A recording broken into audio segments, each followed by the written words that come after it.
The security camera captured it all the moment.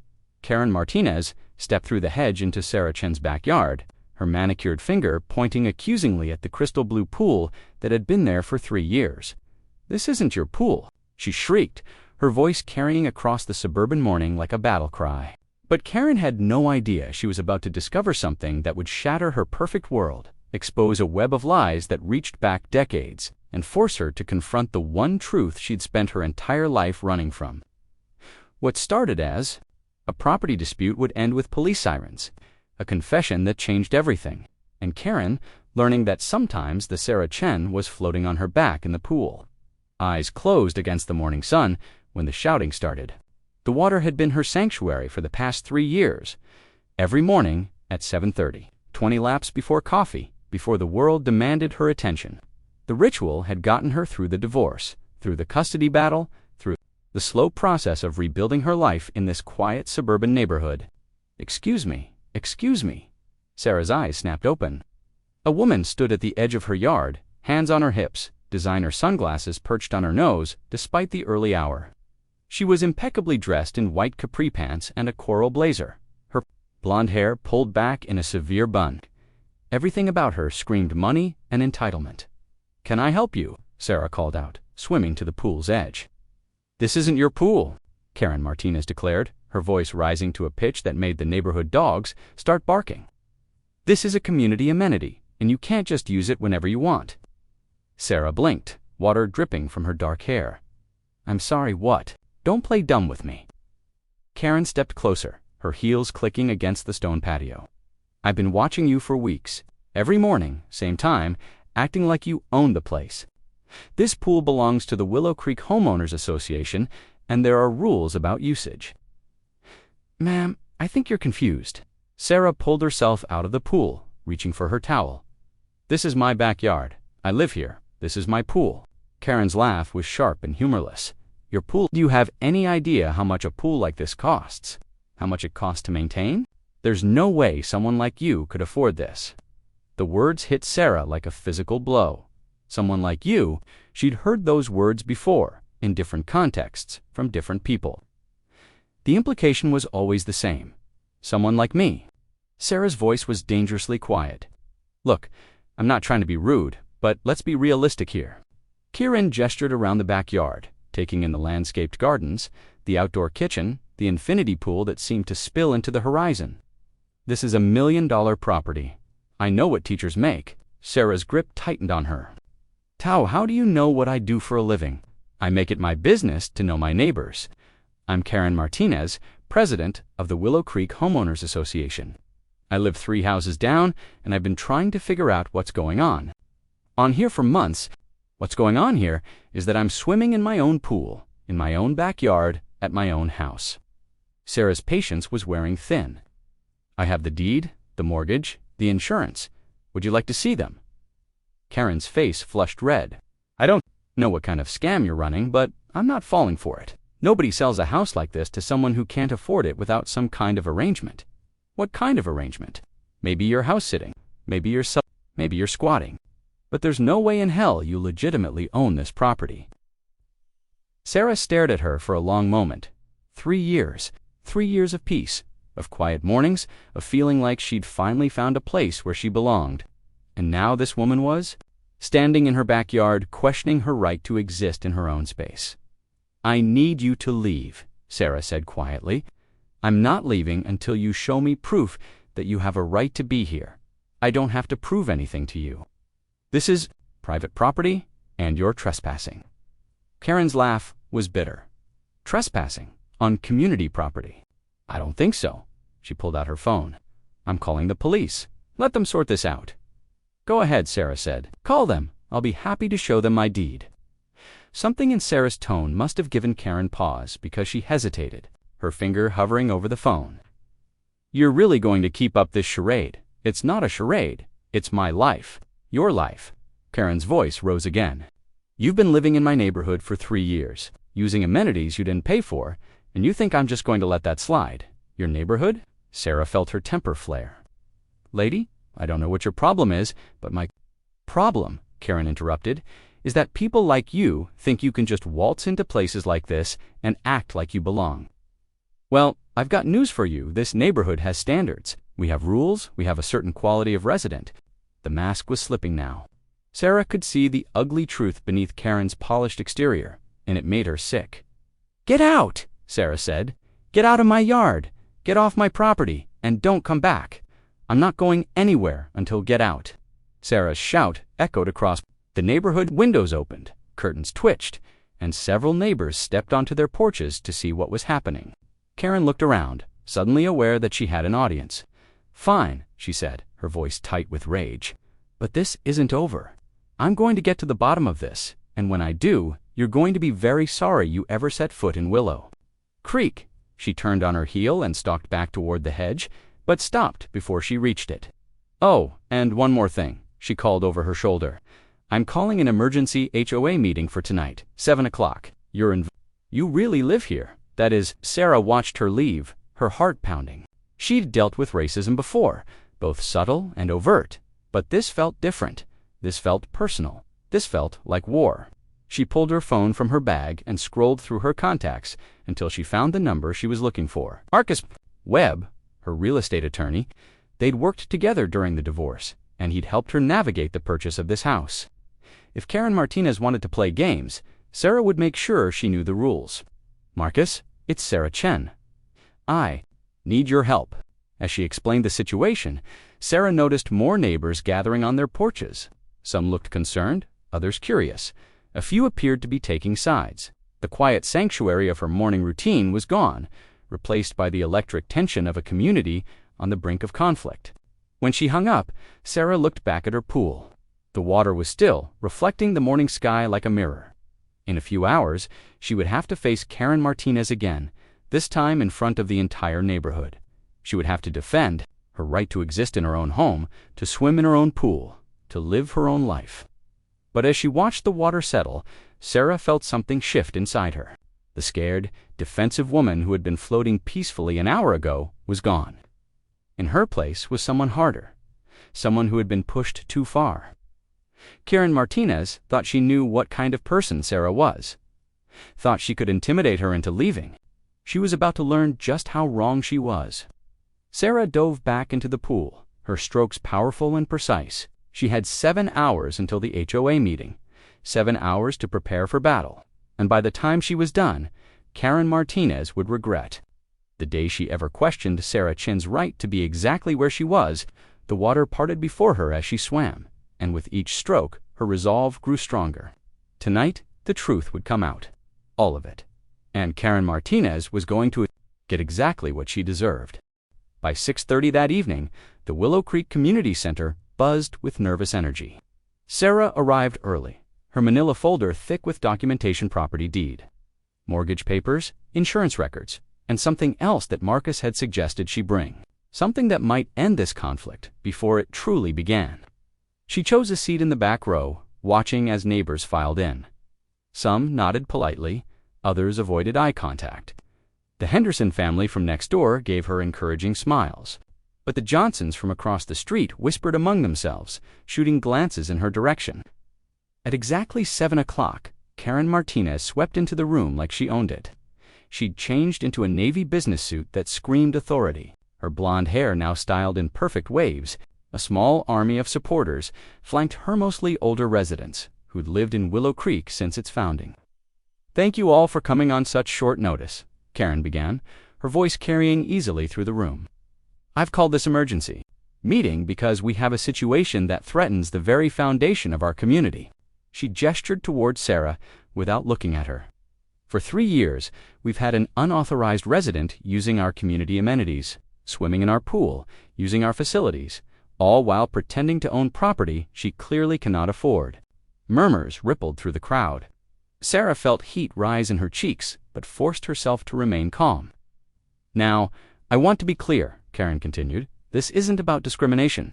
This is about maintaining property values, ensuring community standards, and protecting the investments we've all made in Willow Creek. What proof do you have?" Called out Jim Henderson from the third row. "I've seen Sarah's house. She's been a good neighbor." Karen's smile was sharp. "I'm glad you asked, Jim. I've done my research. She clicked a remote, and a presentation appeared on the wall screen. This is 247 Maple Ridge Drive. Current assessed value, $1.2 million. Previous owner, Dr. Richard Westfield, who lived there for 22 years before his death in 2022. The screen showed Sarah's house in all its glory: the manicured lawn, the infinity pool, the 3-car garage. Now, according to public records, this property was sold to one Sarah Chen for the bargain price of $400,000. Does anyone here think that's a legitimate market transaction? The room erupted in whispers. Sarah felt her stomach drop. She'd hoped this particular detail wouldn't come to light. Furthermore, Karen continued, Ms. Chen is an elementary school teacher. The average salary for her position is $52,000 per year. Even with the reduced purchase price, the monthly mortgage, insurance, and maintenance costs would be beyond her means. Maybe she had savings, suggested elderly Mrs. Patterson from the front row. Or maybe, Karen's voice turned cold, she entered into some kind of arrangement with Dr. Westfield before his death. Maybe she was providing certain ... services. In exchange for the property, the implication hung in the air like poison. Sarah shot to her feet, her chair scraping against the floor. "How dare you?" she said, her voice shaking with fury. "How dare you stand there and suggest—" "I'm not suggesting anything," Karen interrupted smoothly. "I'm stating facts. A man lives alone for 22 years, then suddenly leaves his house to a much younger woman for a fraction of its value. What conclusion would you draw?" "The conclusion," Sarah said, her voice growing stronger, "is that you're a small-minded bigot who can't imagine any scenario where someone like me might legitimately belong in your precious neighborhood." "Now see here," Karen began, but Sarah wasn't finished. "You want to know why Dr. Westfield sold me his house for $400,000?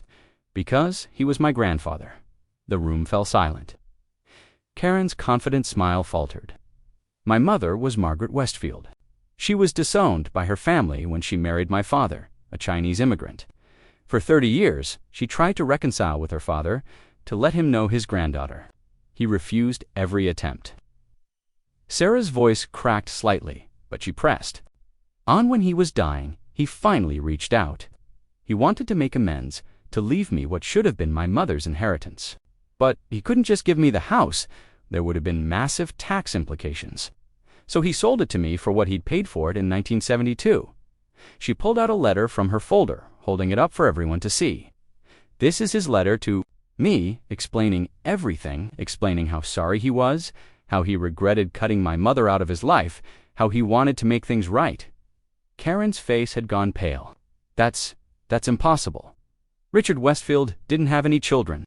I knew him for 20 years. He did have a child," Sarah said quietly. "He just chose to pretend she didn't exist because she fell in love with the wrong man." The room was dead silent now. Even Karen seemed at a loss for words. "You want to know why I swim in that pool every morning?" Sarah continued. "Because it's the only connection I have to the family I never got to know. Because my mother died, still hoping her father would forgive her, and now I'm the only one left to carry that story." She looked around the room, meeting the eyes of her neighbors. "I belong here because this is where my family lived. I belong here because I've earned the right to be here. And I belong here because no one, not you, not anyone gets to decide where I can and cannot exist." Sarah turned to Karen, her voice dropping to a whisper that somehow carried to every corner of the room. "You spent 20 years knowing my grandfather, and you never once asked him about his daughter. You never wondered why he seemed so lonely, why he kept to himself.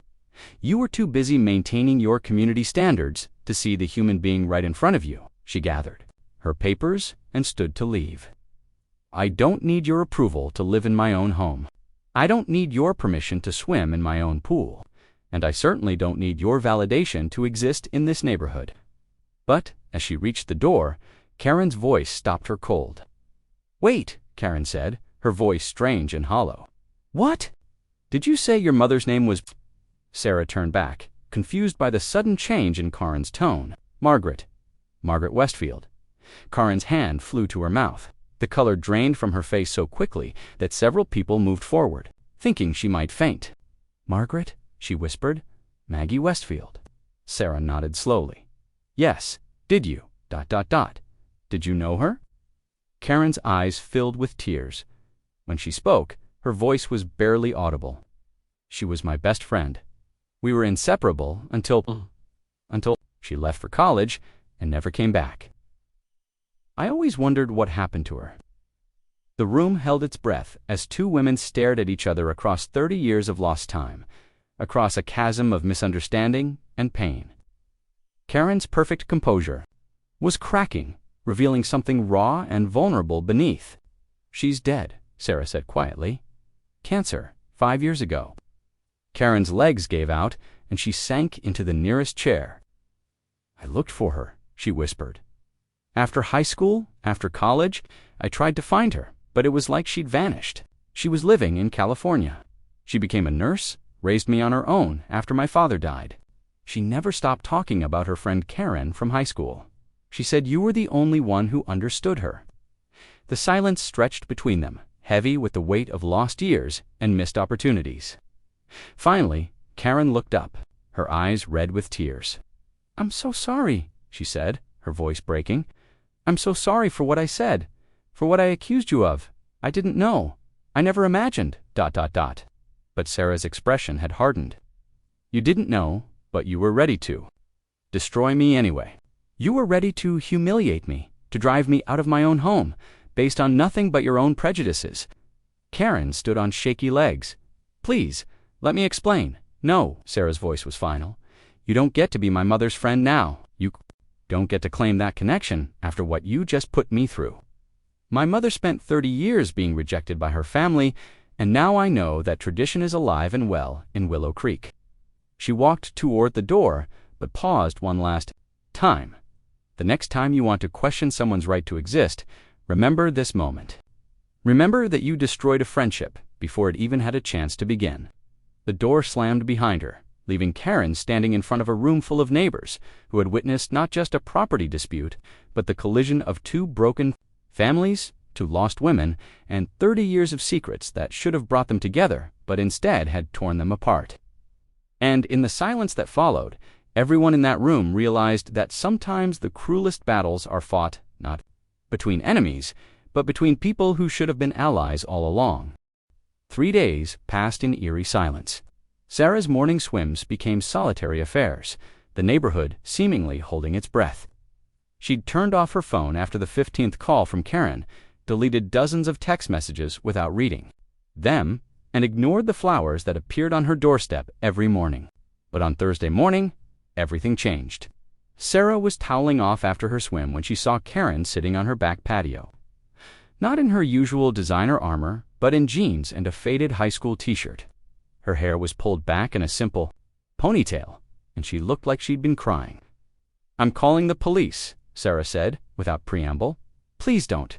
Karen's voice was hoarse. "I just... I need 5 minutes. Then I'll leave and never bother you again." Sarah kept her distance, but didn't reach for her phone. "You have 3 minutes." Karen pulled out a worn photo and placed it on the patio table. "This is us, senior year, 2 weeks before graduation." Despite herself, Sarah moved closer. The photo showed 2 teenage girls, arms around each other's shoulders, laughing at something off camera. One was clearly a younger Karen, but the other, Mom, Sarah, whispered. "She was going to be my maid of honor," Karen said quietly. "I was going to be hers. We had it all planned. Out college, careers, weddings, kids. We were going to be best friends forever. What happened?" Karen's laugh was bitter. "Life happened. She went to Berkeley. I went to UCLA. We promised to stay in touch, but you know how it is. First it was phone calls every week, then every month, then just Christmas cards. And then even those stopped." She pulled out another photo, a wedding picture. "I married Tom right after college. I sent her an invitation, but it came back marked address unknown. I tried to find her, but this was before social media, before Google. It was like she'd disappeared." Sarah studied the photos, seeing her mother's young face, so full of hope and possibility. "She talked about you all the time, Karen from high school. She said you were the only one who stood up for her when kids made fun of her for being different." "Different?" Karen looked confused. "Maggie wasn't different. She was amazing, smart, funny, brave. She was the one who convinced me to try out for debate team who helped me with calculus, who held my hair. Back when I got food poisoning at prom, she was different to some people, Sarah said carefully. The racist ones. Karen's face crumpled. There were a few idiots, but I thought we handled it. She never forgot how you defended her. She said you were the first person who made her feel like she belonged somewhere. The irony wasn't lost on either of them. Karen wiped her eyes with the back of her hand. I became everything I used to hate, she said. Somewhere along the way, I became one of those people who made assumptions, who judged before knowing the facts. I became exactly the kind of person who would have hurt your mother. Sarah sat down across from her, maintaining her distance, but no longer radiating hostility. What happened to you? I don't know, Karen said honestly. I think.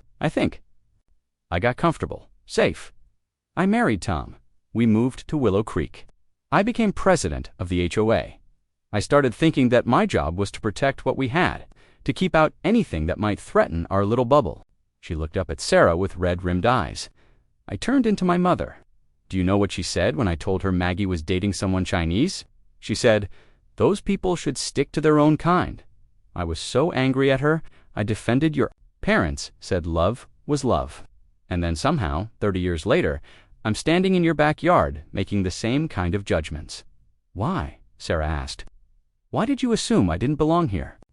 Karen was quiet for a long moment, because I was afraid. Of what? Of change, of losing control, of admitting that maybe the world I'd built wasn't as perfect as I thought. She met Sarah's eyes, and because deep down, I was jealous. Jealous, you have everything I thought I wanted. A beautiful home, a meaningful career, the respect of your students and their parents. You seem so ... content, so sure of yourself. I've spent 20 years being the HOA president, the perfect neighbor, the woman who has everything under control, but I'm miserable. Sarah studied her carefully. Is that supposed to excuse what you did? No, Karen said quickly. Nothing excuses it. I'm not asking for forgiveness. I'm asking for the chance to do better. Better how? Karen pulled out a thick folder. I've been doing research. About your grandfather, about your mother, about why they were estranged. Sarah's stomach tightened. What kind of research? Hospital records. Your grandfather was admitted to Mercy General 3 times in the year before he died. Each time, he asked the nurses to call his daughter Margaret. Each time, they tried the contact information he had an address in Sacramento from 1995. That's impossible. We lived in San Francisco. I know I found more records. He hired a private investigator in 2019, then again in 2020. Both times, they couldn't find her. The last address he had was 25 years old. Sarah felt the room spinning. He tried to find her for years. Look at this. Karen pulled out a bank statement. Every month, he deposited $500 into a savings account he'd opened in your mother's name. He'd been doing it since 1998. There's over $150,000 in there. That's not possible. The account is still active. It's been collecting interest for 5 years since your mother died. The bank's been trying to locate the beneficiary. Karen pushed the papers toward Sarah. That's you. Sarah stared at the documents, her world tilting on its axis. He was looking for her. He never stopped. I found letters, Sarah, dozens of them.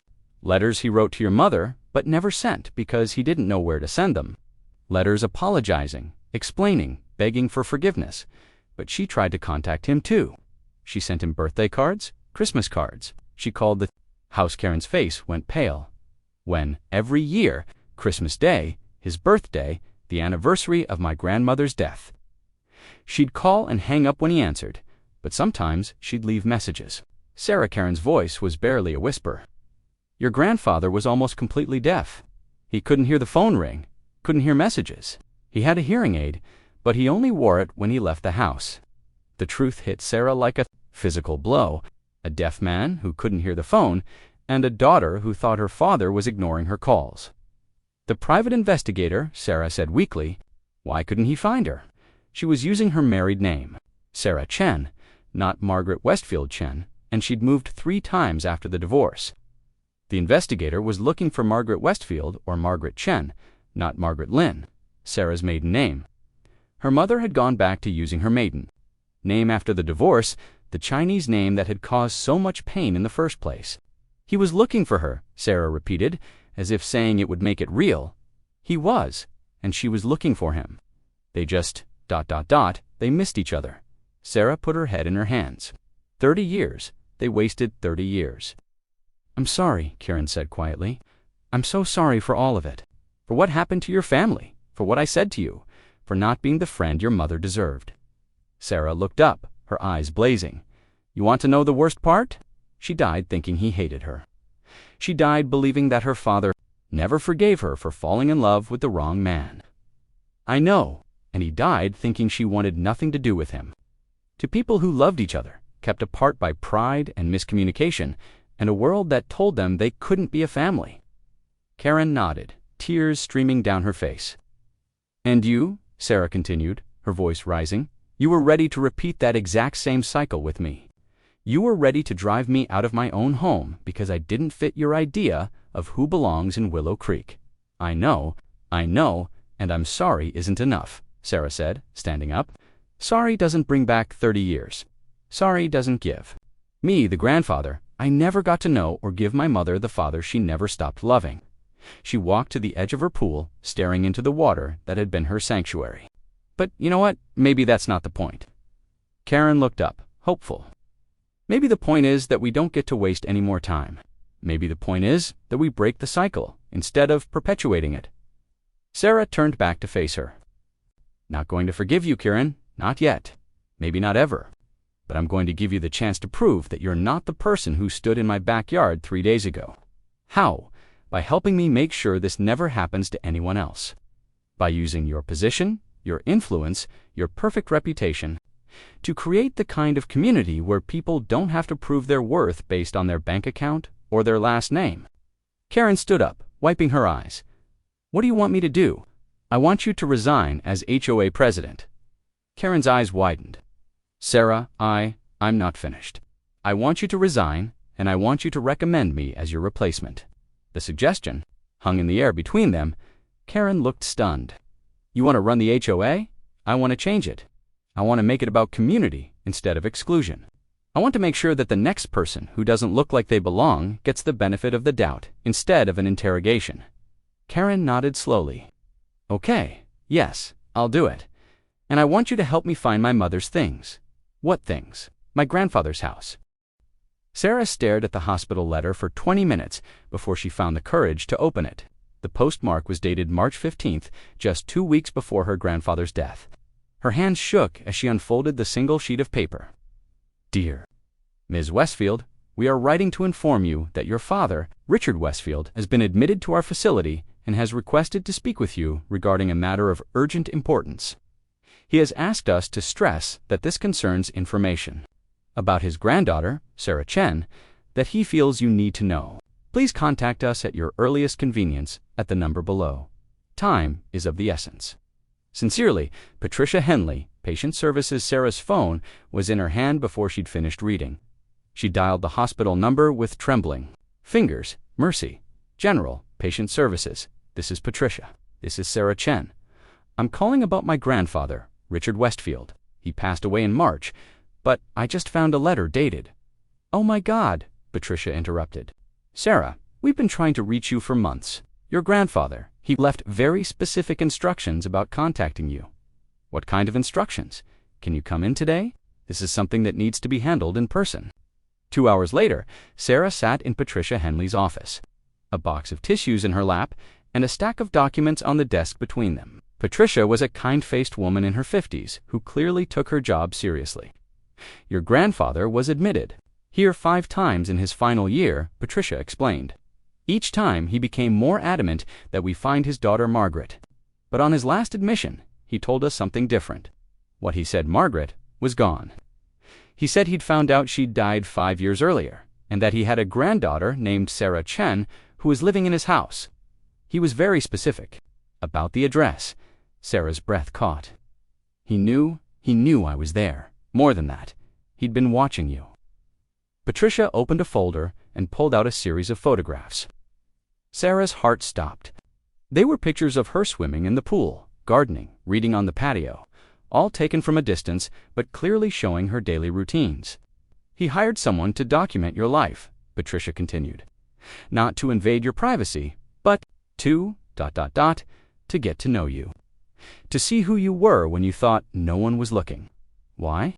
Afraid that if he approached you directly, you'd reject him the way he thought your mother had. Afraid that he'd say the wrong thing, do the wrong thing.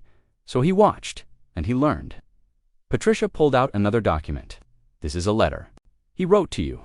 He asked me to give it to you personally, but only if something happened to him before he could work up the courage to approach you himself. Sarah took the letter with shaking hands. Her name was written on the envelope in careful, elderly handwriting. My dearest Sarah, if you are reading this, then I have failed in my greatest wish to meet you while I still had the chance. I have watched you from afar for months now, and I am so proud of the woman you have become.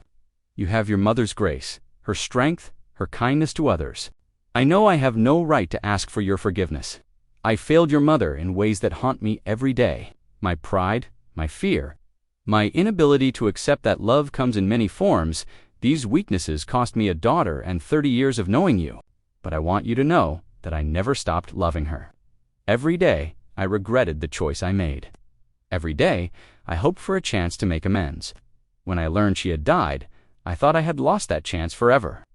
But then I learned about you. You swim in my pool every morning at 7:30. You're training for something I can tell by the way you count your laps. Push yourself harder each day.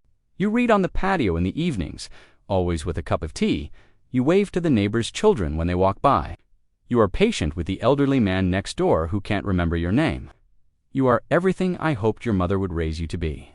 I am leaving you more than just the house. There is a safe in the basement behind the furnace. The combination is your mother's birthday, June 15th, 1975. Inside, you will find letters I wrote to her but never sent, photos from her childhood, and something else, something I think you need to see. I know you owe me nothing. I know I have no right to ask for your understanding. But if you can find it in your heart to forgive a foolish old man who let fear keep him from the family he loved, then perhaps some good can come from the mistakes I have made. You are my redemption, Sarah. You are the proof that love can survive, even the worst failures. I see your mother in everything you do, and I am so very proud to be your grandfather. With all my love and regret, Richard Westfield's Sarah was crying before she finished reading. Patricia handed her more tissues and waited patiently while she composed herself. There's more, Patricia said gently. He left specific instructions. About the safe, he said, if anything happened to him, I should call you and explain where it was. He was very concerned that you understand you weren't inheriting just a house. You were inheriting a family history. Sarah looked up. Did he say what was in the safe? He was very mysterious about it, but he said it would explain everything. About why your mother left, about why he couldn't find her, about why he made the choices he did. 30 minutes later, Sarah stood in her basement, staring at the safe she'd never noticed before. It was tucked behind the furnace, exactly where her grandfather had said it would be. The combination, her mother's birthday, opened it on the first try. Inside were dozens of letters, photo albums, and a thick manila envelope marked for Sarah. The truth about Margaret. Sarah opened the envelope first. Inside were medical records, legal documents, and a letter from a lawyer dated 1993, as she read. The pieces of her family's tragic puzzle finally clicked into place. Her mother hadn't just been disowned for marrying a Chinese man. She'd been disowned for something much more complicated, much more painful. In 1992, when Sarah was 2 years old, her mother had been diagnosed with a rare genetic disorder that would eventually lead to the cancer that killed her. The disorder was hereditary, passed down through the Westfield family line. Richard Westfield hadn't rejected his daughter out of racism alone. He'd rejected her because he couldn't face the fact that his family's genetic legacy was slowly killing her. He'd driven her away because he was too ashamed to admit that he was responsible for her illness. But the medical records showed something else. Recent test results from just before her grandfather's death, he'd been tested for the same disorder, and the results were negative. He'd carried the gene but hadn't been affected by it, and according to the genetic counselor's notes, there was only a 25% chance that Sarah carried it at all. Her grandfather had spent 30 years believing he'd sentenced his daughter to death, only to discover at the end of his life that he might have been wrong about everything. Sarah sank onto the basement floor, surrounded by the debris of her family's broken history. Letters her grandfather had written but never sent. Photos of her mother as a child, laughing and playing in the same backyard where Sarah now swam. Medical records that showed how fear and shame had torn apart. A family that should have been supporting each other through a crisis. But at the bottom of the safe was something else. A small jewelry box containing a ring and a note. This was your grandmother's engagement ring. Your mother should have inherited it, but I was too stubborn to give it to her. I want you to have it now, not because you're my granddaughter, but because you're Margaret's daughter. You are the bridge between the family we were and the family we could have been. Sarah slipped the ring onto her finger. It fit perfectly. She gathered up the letters and photos and climbed back upstairs, her mind reeling. Her grandfather had been watching her, learning about her, trying to work up the courage to approach her. He died knowing that he'd wasted 30 years on a misunderstanding, that his daughter had spent her life believing she was unloved when she was actually mourned every single day. Her phone buzzed. A text from Karen. I know I have no right to ask, but did you find anything in your grandfather's belongings? I keep thinking about how much he loved your mother, and I wondered if there might be something that would help you understand what happened. Sarah stared at the text for a long moment. Then she typed back, Can you come over? I need to show you something. 20 minutes later, Karen sat in Sarah's living room, reading her grandfather's letter with tears streaming down her face. He was watching you, Karen said softly. All this time he was watching you and learning about you and trying to figure out how to be part of your life. He was afraid, Sarah said, just like you were afraid, just like my mother was afraid. Everyone was so scared of being rejected that they rejected each other first. Karen looked up. What are you going to do? I'm going to make sure this never happens to anyone else. I'm going to run for HOA president, and I'm going to turn this neighborhood into the kind of place where people talk to each other instead of making assumptions, where families don't get torn apart by fear and pride and misunderstanding. I'll help you, Karen said, however I can. I know you will. But first I need you to do something for me. Anything. Sarah pulled out one of the photos from the safe. Her mother and Karen as teenagers, laughing together in the Westfield backyard. I need you to help me plan a memorial, Seer. The memorial service was held on a Saturday evening in the Westfield backyard, Sarah's backyard.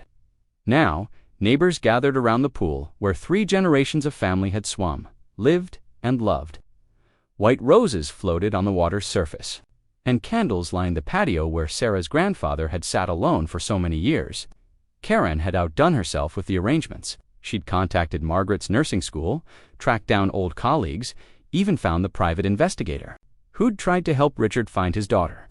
The turnout was larger than either woman had expected. Teachers from Sarah's school, neighbors who'd barely spoken to each other in years, and strangers who'd been touched by the story of a family torn apart by fear.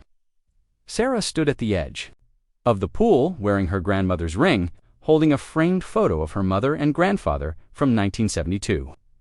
One of the few pictures where they were smiling together. My mother spent 30 years thinking she wasn't loved, Sarah began, her voice carrying across the quiet gathering. My grandfather spent 30 years thinking he wasn't forgiven. They were both wrong, but they were both too afraid to find out. She looked around at the faces, watching her, some tearful, some thoughtful, all paying attention in a way the neighborhood hadn't in years. We've built a community based on assumptions. We've decided who belongs and who doesn't, based on what we think we know about each other. But my family's story shows us what happens when we stop talking and start judging. Karen stepped forward, her voice steady but emotional. I failed Margaret when we were young. I failed Sarah when she needed me to be better. But tonight, we're not just honoring the dead, we're promising to do better for the living. The crowd nodded, murmured agreement. Several neighbors stepped forward to share their own stories of misunderstanding, of judgment, of times they'd wished they'd been braver. It felt like healing, like community, like the beginning of something better.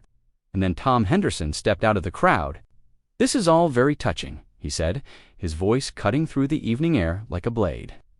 But before we start rewriting history, maybe we should talk about the truth. Sarah felt the temperature drop. Tom Henderson lived 4 houses down. What are you talking about, Tom? Karen asked, but there was something wary in her voice. I'm talking about the fact that our grieving granddaughter here isn't quite as innocent as she pretends to be. Tom pulled out his phone, swiping to a photo. I've been doing some investigating of my own. He held up the phone so everyone could. See, it was a surveillance photo of Sarah, but not in her backyard.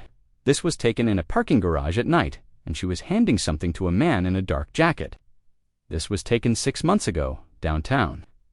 Care to explain what you were giving to Marcus Webb, Sarah, and why you were meeting him in secret? Sarah's blood ran cold.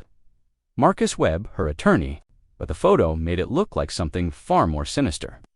That's my lawyer, Sarah said carefully. We were meeting about the house purchase at midnight in a parking garage. Tom's voice was full of false concern. Come on, Sarah. We're all adults here. Karen stepped closer to Sarah. What are you implying, Tom? Tom swiped to another photo. This is Marcus Webb. He specializes in real estate fraud, money laundering, and helping people hide assets during divorce proceedings. The crowd shifted uncomfortably. Sarah could feel the mood changing, the fragile trust she'd built starting to crack. Check his website if you don't believe me, Tom continued.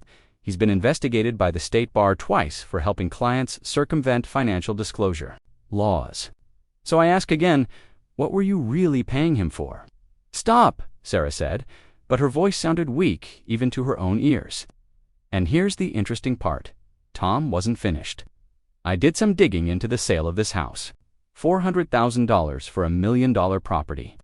Even with a family connection, that's suspicious. But what's really suspicious is that the money came from an offshore account. Sarah felt the world spinning. That's not true, isn't it? Tom pulled out a folder. Bank records don't lie, Sarah. The $400,000 that bought this house was transferred from a Cayman Islands account registered to a shell company called Pacific Holdings. Care to guess who the beneficiary of that company is? Sarah couldn't breathe. This wasn't possible. This wasn't happening. You, Tom said triumphantly. The account was set up 3 years ago, right around the time you got divorced, right around the time you would have been looking for ways to hide assets from your ex-husband. The crowd was murmuring now, people stepping back from Sarah like she was contagious. She saw doubt creeping into their faces, saw the story Tom was weaving taking hold. You're lying, Sarah said, but even she could hear how desperate she sounded. Am I then explain this? Tom pulled out another document. This is a wire transfer from Pacific Holdings to Marcus Webb's client account, dated 2 days before you bought this house. $400,000? Exactly. Karen was staring at the documents, her face pale. Sarah, what is he talking about? I don't. No, Sarah said helplessly. I've never heard of Pacific Holdings. I've never had an offshore account. The money came from my grandfather, your grandfather, who conveniently died right after the sale. Tom's voice was full of mock sympathy. Your grandfather who left no will, no estate planning, no paper trail, except for a mysteriously underpriced house sale. Sarah felt like she was drowning. None of this made sense, but the evidence was right there in black and white. Account numbers, transfer records, dates that lined up perfectly with Tom's story. There's more, Tom said clearly. Enjoying himself, I also found something interesting about your divorce records. Your ex-husband filed a motion claiming you'd hidden money during the divorce proceedings. The case was dropped when you agreed to give him full custody of your daughter in exchange for him not pursuing the financial investigation. Sarah's knees nearly buckled. How do you know about Emma? Emma Chun Rodriguez, age 15, currently living with her father in Phoenix. You gave up custody of your own daughter to hide the fact that you'd stolen money. What kind of mother does that? The crowd was backing away from her now. Sarah could see the judgment in their eyes, the disgust. Everything she'd built, everything she'd fought for, was crumbling around her. It wasn't like that, Sarah stammered. Emma wanted to live with her father. The custody arrangement had nothing to do with money. Really? Then why haven't you seen her in 3 years? Why don't you have any pictures of her in your house? Why does a loving mother completely disappear from her child's life? Sarah couldn't answer because the truth was too complicated, too painful.